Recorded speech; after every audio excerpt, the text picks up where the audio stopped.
Economy পড়ে যাবে, তেলের দাম বেড়ে যাবে, প্রেশিয়াস জিনিস পাবেন না, নিত্য প্রয়োজনীয় জিনিসের দাম বেড়ে যাবে। একটা ব্যাটল অনেক কিছু নষ্ট করে ফেলে।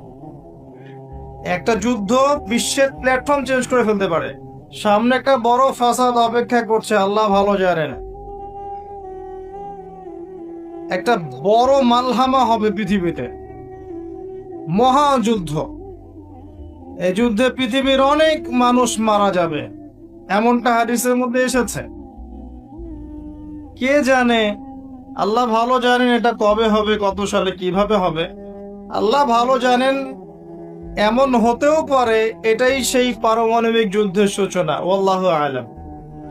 কারণ তারা শুরু করেছিল প্যালেস্টাইনকে কেন্দ্র করে, সেখানে পারে নাই। সিরিয়াকে কেন্দ্র করে চেষ্টা করেছে একটা মহাযুদ্ধ লাগানোর, পারে নাই। সিরিয়াকে কেন্দ্র করে প্রায় হয়েই গিয়েছিল, এখানে অনেকগুলো দেশ ইনভলভ হয়ে গিয়েছিল, কিন্তু নিউক্লিয়ার যুদ্ধ পর্যন্ত যায়নি। কিছু মানুষ চাচ্ছে, একটা সভ্যতা চাচ্ছে যে পৃথিবীতে একটা মহাযুদ্ধ ঘটুক, এর ফলে পৃথিবীর ম্যাক্সিমাম মানুষ যেন মারা যায়, পরাশক্তিগুলো দমন হয়ে যায়, সে নতুন করে রাইজ করবে। সেই অপেক্ষায় বসে আছে। প্রথম বিশ্বযুদ্ধের পরে একটা কান্ট্রি বিশ্বের রুলিং স্টেট হয়েছে। দ্বিতীয় বিশ্বযুদ্ধের পর আরেকটা কান্ট্রি বিশ্বের রুলিং স্টেট হয়েছে। এখন অন্য কোন রাষ্ট্রকে যদি পৃথিবীর শাসন রাষ্ট্র হিসেবে আত্মপ্রকাশ করতে হয়, তাহলে বিশ্বে আরেকটা বড় যুদ্ধের দরকার আছে।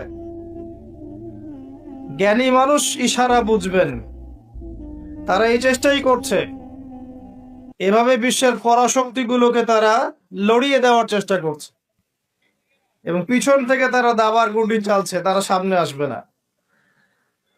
এগুলো তারা বুঝবে যাদের দু চোখ আছে, খিদর আলাইহিস সালামের মতো। তারা বুঝবে না, লাহুম কুলুবুন লা ইয়াফকাহুনা বিহা ওয়া লাহুম আযানুন লা ইয়াসমাউনা বিহা ওয়া লাহুম আ'য়ুনুন লা ইউবসিরুনা বিহা উলাইকা কাল আন'আম বাল হুম আদাল। এই শ্রেণীর মানুষ এগুলো বুঝবে না। তো পৃথিবীর প্রতিটা ক্ষেত্রে ফাসাদ মানুষ সৃষ্টি করেছে, আর মানুষের জন্য এই পৃথিবীর ক্ষতি অপেক্ষা করছে, পরকালীন ক্ষতি অপেক্ষা করছে।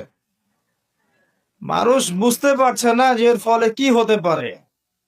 মেডিসিন বন্ধ হয়ে যেতে পারে, পরিবেশের মধ্যে অক্সিজেনের লেভেল কমে যাবে, ফ্রেশ বাতাস পাবে না মানুষ, ফ্রেশ খাবার পাবে না, ইকোনমি পড়ে যাবে, তেলের দাম বেড়ে যাবে, প্রেশিয়াস জিনিস পাবেন না, নিত্য প্রয়োজনীয় জিনিসের দাম বেড়ে যাবে। একটা ব্যাটল অনেক কিছু নষ্ট করে ফেলে।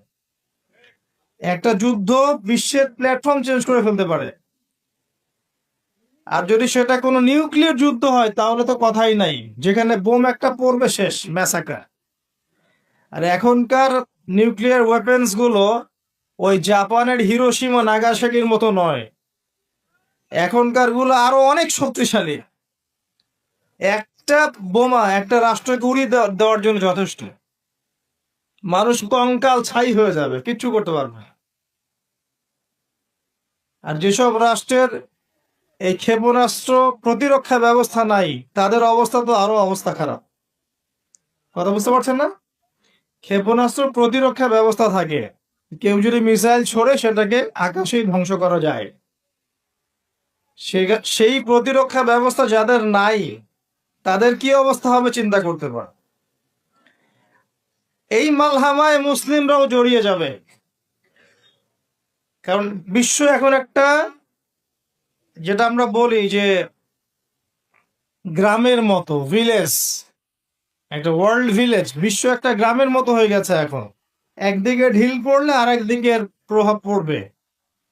তাই পুরো বিশ্ব একটা পরিবারের মতো হয়ে গেছে। একদিকে সমস্যা সৃষ্টি হলে সমস্ত বিষয়ের দিকে ইফেক্ট হবে, প্রত্যেকটা রাষ্ট্র ইফেক্টেড হবে। তো কেউই আমরা ক্ষতি থেকে মুক্ত নই, না দুনিয়ার ক্ষতি না পরকালে। আর পরকালের ক্ষতি তো আপনারা আমার চেয়ে ভালো জানেন। মানুষের জন্য অপেক্ষা করছে পরকালের সওয়াল জবাব, কবরের আযাব, মিজান, পুলসিরাত, জান্নাত, জাহান্নাম। ইন্নাল ইনসানা লাফি খুসর। তারপরেও মনে হয় আমাদের চালচলন দেখলে যে ক্ষতি আমাদেরকে স্পর্শ করবে না। আমাদের ব্যাপারটা অনেকটা এমন যে আরে অন্যদিকে কি হয় হোক, আমি তো ভালো আছি। যখন সবকিছু নষ্ট হয়ে যায় তখন নিজেও ভালো থাকা যায় না। থাকা যায়?